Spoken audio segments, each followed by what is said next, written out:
Brazil's an insane country. It's got the beautiful city of Rio de Janeiro, which everyone's familiar with.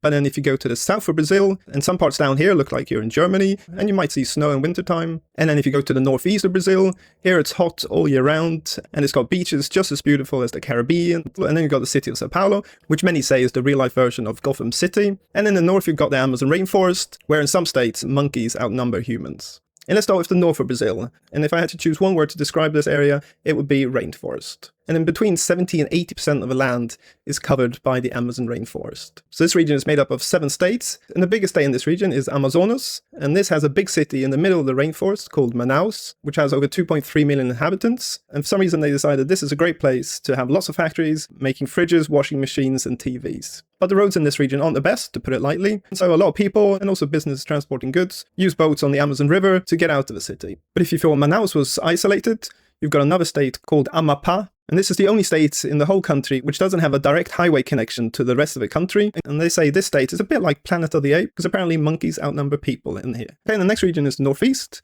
And if I had to describe this in one word, it would be beaches. So in this region, you have some really beautiful beaches. The most famous being Fernando de Noronha, which is this island off the coast of the northeast of Brazil.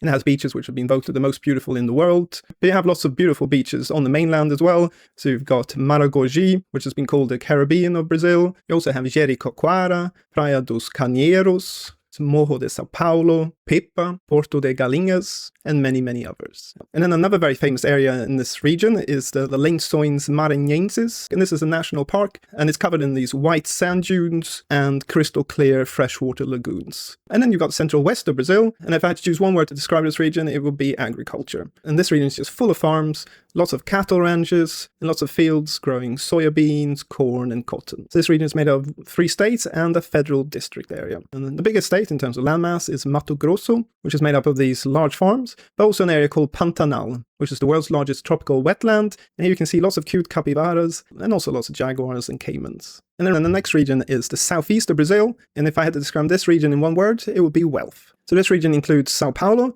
or as many people call it, Gotham City, which is the largest city in Brazil. The metropolitan area has over 22 million inhabitants. And this is the financial and economic powerhouse of Brazil. And also not too far away, you have the city of Rio de Janeiro, with its beautiful mountains and beaches. And this is more the creative capital of Brazil. Okay, and the final region is the south. And if I had to choose one word to describe this region, it would be Europe. So this region received a lot of European immigrants. And as a result of this, you have lots of towns with European architecture. And so you can kind of walk around and kind of imagine that you're in Europe sometimes.